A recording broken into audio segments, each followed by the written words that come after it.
Hello friends, welcome to career tracker PSC current affair സെഷനിലെ 4ാമത്തെ ക്ലാസ്സിലേക്ക് എല്ലാവർക്കും സ്വാഗതം. കഴിഞ്ഞ കുറച്ച് ക്ലാസ്സുകളായിട്ട് നമ്മൾ 2025 പ്രധാനപ്പെട്ട കറണ്ട് അഫെയർസ് ടോപ്പിക് വൈസ് പഠിച്ചുകൊണ്ടിരിക്കുകയാണ്. പ്രധാനപ്പെട്ട സംഭവങ്ങളെ ബേസ് ചെയ്തുകൊണ്ടാണ് നമ്മൾ എന്ത് ചെയ്യുന്നത്, ക്ലാസ്സുകൾ പോകുന്നത്. പ്രധാനപ്പെട്ട സംഭവങ്ങൾ, പ്രധാനപ്പെട്ട അവാർഡുകൾ എല്ലാം ചർച്ച ചെയ്തുകൊണ്ടാണ് നമ്മൾ ഈ സെഷൻ, ഈ ഒരു സീരീസ് മുന്നോട്ട് കൊണ്ടുപോകാൻ ഉദ്ദേശിക്കുന്നത്. അപ്പോൾ ഇന്നത്തെ ക്ലാസ്സിൽ നമ്മൾ ചർച്ച ചെയ്യാൻ പോകുന്നത് സ്വരാജ് ട്രോഫിയെക്കുറിച്ചാണ്. സ്വരാജ് ട്രോഫി എന്ന് പറഞ്ഞു കഴിഞ്ഞാൽ നിങ്ങൾക്ക് അറിയുന്നുണ്ടായിരിക്കും, കേരളത്തിലെ പഞ്ചായത്തുകൾക്ക്, അതായത് തദ്ദേശ സ്വയംഭരണ സ്ഥാപനങ്ങൾക്ക് കേരള സർക്കാർ നൽകുന്ന ഒരു പുരസ്കാരമാണ് സ്വരാജ് ട്രോഫി എന്ന് പറയുന്നത്.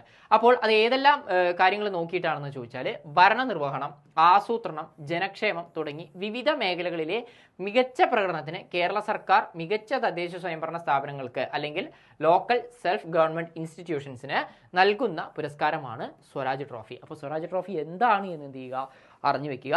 തദ്ദേശ സ്വയംഭരണ സ്ഥാപനങ്ങളുടെ പ്രവർത്തനം ഏതൊക്കെ മേഖലയിലെ ഭരണ നിർവഹണം, അതുപോലെ ആസൂത്രണം, ജനക്ഷേമം തുടങ്ങിയ എല്ലാ മേഖലകളിലും ഈ തദ്ദേശ സ്വയംഭരണ സ്ഥാപനങ്ങളുടെ പ്രവർത്തനം എങ്ങനെയുണ്ട് എന്ന് വിലയിരുത്തി ഓരോ വർഷവും നൽകുന്ന പുരസ്കാരമാണ് സ്വരാജ് ട്രോഫി എന്ന് പറയുന്നത്. അപ്പോൾ ഇതിന് 1, 2, 3 സ്ഥാനങ്ങൾ വരെയൊക്കെ ഉണ്ടാവാറുണ്ട്. നമ്മൾ എന്ത് ചെയ്യുക, ജില്ലാ പഞ്ചായത്ത്, തദ്ദേശ സ്വയംഭരണ സ്ഥാപനം എന്ന് പറഞ്ഞു കഴിഞ്ഞാൽ നിങ്ങൾക്കറിയാം, ജില്ലാ പഞ്ചായത്ത് ഉണ്ട്, ഗ്രാമപഞ്ചായത്ത് ഉണ്ട്, ബ്ലോക്ക് പഞ്ചായത്ത് ഉണ്ട്, മുനിസിപ്പാലിറ്റി ഉണ്ട്, മുനിസിപ്പൽ കോർപ്പറേഷൻ ഉണ്ട്. ഇത്രയും ഭാഗങ്ങളാണ് എന്തിൽ വരുന്നത്, ഈ തദ്ദേശ സ്വയംഭരണ സ്ഥാപനം എന്ന് പറയുമ്പോൾ വരുന്നത്.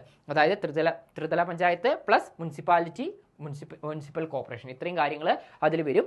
ഓരോ വിഭാഗത്തിലും 1ാം സ്ഥാനവും 2ാം സ്ഥാനവും നേടിയ തദ്ദേശ സ്വയംഭരണ സ്ഥാപനം ഏതാണ് എന്ന് എന്ത് ചെയ്യണം, അറിഞ്ഞു വെക്കണം. കാരണം മുൻ വർഷങ്ങളിലെല്ലാം 10th ലെവൽ പോലത്തെ പരീക്ഷകളിൽ നേരിട്ടിട്ട് തന്നെ ചോദ്യം ചോദിച്ചിട്ടുണ്ട്.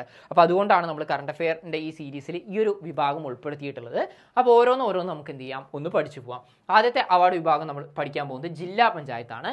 അതിൽ 1ാം സ്ഥാനം നേടിയത് കൊല്ലം ജില്ലാ പഞ്ചായത്തായിരുന്നു. കൊല്ലം ജില്ലാ പഞ്ചായത്തിനാണ് ജില്ലാ പഞ്ചായത്തുകളുടെ വിഭാഗത്തിൽ 1ാം സ്ഥാനം നേടിയത്. ഇവിടെ നിങ്ങൾക്ക് ജില്ല കൺഫ്യൂഷൻ വരില്ല, കാരണം കൊല്ലം ജില്ല എന്ന് പറയുമ്പോൾ അത് നമുക്ക് ഏത് ജില്ലയിലാണ് എന്നുള്ളതും എന്താണ് അവിടെ ഓൾറെഡി നമുക്ക് മനസ്സിലാവുന്നുണ്ട്. 2ാം സ്ഥാനം നേടിയത് തിരുവനന്തപുരം ജില്ലാ പഞ്ചായത്തായിരുന്നു.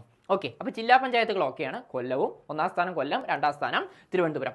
ഗ്രാമപഞ്ചായത്ത് തലത്തിലേക്ക് വരുമ്പോൾ വെളിയന്നൂർ ഗ്രാമപഞ്ചായത്താണ് ഇവിടെ ഓർത്തു വെക്കേണ്ടത്.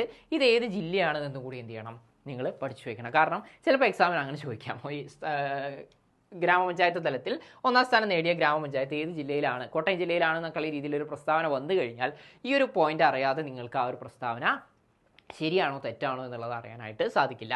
അപ്പോൾ ഗ്രാമപഞ്ചായത്ത് തലത്തിൽ നേടിയത് വെളിയന്നൂർ ഗ്രാമപഞ്ചായത്ത്, അവർ ഏത് ജില്ലയിലാണ്, കോട്ടയം ജില്ലയിലായിരുന്നു ഉള്ളത്. 2ാം സ്ഥാനം ഊഴമലക്കൽ ഗ്രാമപഞ്ചായത്താണ്, തിരുവനന്തപുരം ജില്ലയിലാണ് എന്നുള്ളത് എന്ത് ചെയ്യുക, നോട്ട് ചെയ്ത് വെക്കുക. അപ്പോൾ 1ാം സ്ഥാനം വെളിയന്നൂർ ഗ്രാമപഞ്ചായത്ത്, 2ാം സ്ഥാനം ഊഴമലക്കൽ ഗ്രാമപഞ്ചായത്ത്, തിരുവനന്തപുരം ജില്ലയിലാണ്. ബ്ലോക്ക് പഞ്ചായത്ത് തലത്തിൽ 1ാം സ്ഥാനം നേടിയത് പെരുമ്പടപ്പ് ബ്ലോക്ക് പഞ്ചായത്താണ്, ഇത് മലപ്പുറം ജില്ലയിലാണ്. ഓക്കെ, ഇവിടെ ഈ ജില്ല ഈ ഒരു 4 എണ്ണത്തിൻ്റെയാണ് നമുക്ക് ഓർത്തു വയ്ക്കാൻ കുറച്ച് പ്രയാസം ഉണ്ടാവുള്ളൂ. കാരണം പെരുമ്പടപ്പ് ബ്ലോക്ക് പഞ്ചായത്ത് മലപ്പുറം, 2ാം സ്ഥാനം കൊടകര ബ്ലോക്ക് പഞ്ചായത്ത് തൃശ്ശൂർ, ഈ ഒരു ജില്ലയും കൂടി എന്ത് ചെയ്യുക, ഓർത്തു വയ്ക്കുക. കൊടകര ബ്ലോക്ക് പഞ്ചായത്ത് തൃശ്ശൂർ. മുനിസിപ്പാലിറ്റി തലത്തിൽ നോക്കുകയാണെന്നുണ്ടെങ്കിൽ ഗുരുവായൂർ മുനിസിപ്പാലിറ്റിയാണ്. ഫേമസ് ആയിട്ടുള്ള ഒരു സ്ഥലമാണ് ഗുരുവായൂർ എന്ന് പറയുന്നത്. ഗുരുവായൂർ തൃശ്ശൂർ ജില്ലയിലാണെന്നുള്ളത് എല്ലാവർക്കും അറിയാം. അപ്പോൾ അവിടെ ആ ഒരു ജില്ല ഓർത്ത് വയ്ക്കാൻ നമുക്ക് വലിയ പ്രയാസം ഉണ്ടാവില്ല.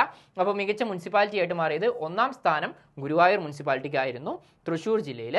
2ാം സ്ഥാനം വടക്കാഞ്ചേരി മുനിസിപ്പാലിറ്റി ആയിരുന്നു, അതും തൃശ്ശൂർ ജില്ലയിലാണ്. അപ്പോൾ മികച്ച മുനിസിപ്പാലിറ്റിക്കുള്ള പുരസ്കാരം ലഭിച്ച 2 മുനിസിപ്പാലിറ്റികളും, ഒന്നാം സ്ഥാനം ഗുരുവായൂർ മുനിസിപ്പാലിറ്റി, അത് തൃശ്ശൂർ ജില്ലയിലാണ്. 2ാം സ്ഥാനം വടക്കാഞ്ചേരി മുനിസിപ്പാലിറ്റി, അതും തൃശ്ശൂർ ജില്ലയിലാണെന്നുള്ളത് എന്ത് ചെയ്യുക, ഓർത്ത് വെക്കുക. മുനിസിപ്പൽ കോർപ്പറേഷൻ 1ാം സ്ഥാനം മാത്രമേ നൽകിയിട്ടുള്ളൂ, 2, 3 സ്ഥാനങ്ങൾ പ്രഖ്യാപിച്ചിരുന്നില്ല. 1ാം സ്ഥാനം നേടിയ കോർപ്പറേഷൻ എന്ന് പറയുന്നത് തിരുവനന്തപുരം കോർപ്പറേഷനാണ്. അപ്പോൾ തിരുവനന്തപുരം കോർപ്പറേഷൻ എന്ന് പറയുന്നതാണ് ഏറ്റവും മികച്ച മുനിസിപ്പൽ കോർപ്പറേഷൻ. ഏറ്റവും മികച്ച ജില്ലാ പഞ്ചായത്തിൽ 2ാം സ്ഥാനം നേടിയത് തിരുവനന്തപുരം ജില്ലാ പഞ്ചായത്തും ആണ് എന്നുള്ളത് എന്ത് ചെയ്യുക, കണക്ട് ചെയ്ത് വയ്ക്കുക. അപ്പോൾ ഈ ഒരു വിഭാഗത്തിൽ നിന്ന് ചോദ്യങ്ങൾ ചോദിക്കുകയാണെന്നുണ്ടെങ്കിൽ ഇത്ര ഏരിയയിൽ നിന്നാണ് ചോദിക്കാൻ സാധ്യതയുള്ളത്. തീർച്ചയായും ഈ ഒരു ഭാഗം നിങ്ങൾ വൃത്തിയായിട്ട് പഠിക്കുകയാണെന്നുണ്ടെങ്കിൽ ഇതിൽ നിന്നുള്ള 1 മാർക്ക് ഷുവറാണ്. അപ്പോൾ ഈ ഒരു 4 ടോപ്പിക്കുകളൊന്ന് വൃത്തിയായിട്ട് പഠിക്കുക. ഗ്രാമപഞ്ചായത്ത്, block panchayat, municipality, municipal corporation, അതുപോലെ തന്നെ ജില്ലാ പഞ്ചായത്ത്, 5 ടോപ്പിക്കുകൾ വൃത്തിയായിട്ട് എന്ത് ചെയ്യുക, ഓർത്ത് വയ്ക്കുക. 1, 2 സ്ഥാനങ്ങൾ മാത്രം പഠിച്ചാൽ തന്നെ നിങ്ങൾക്ക് അത്യാവശ്യം ആൻസർ ചെയ്യാൻ പറ്റും. കാരണം 3ാം സ്ഥാനം ഒക്കെ വളരെ റെയർ ആയിട്ടാണ് ചോദ്യങ്ങൾ ചോദിക്കാറുള്ളൂ. 1, 2 സ്ഥാനങ്ങൾ എന്ത് ചെയ്യുക, വൃത്തിയായിട്ട് പഠിച്ചു വയ്ക്കുക. നമുക്ക് അടുത്തൊരു ക്ലാസ്സിൽ മറ്റൊരു ടോപ്പിക്കുമായി വീണ്ടും കാണാം.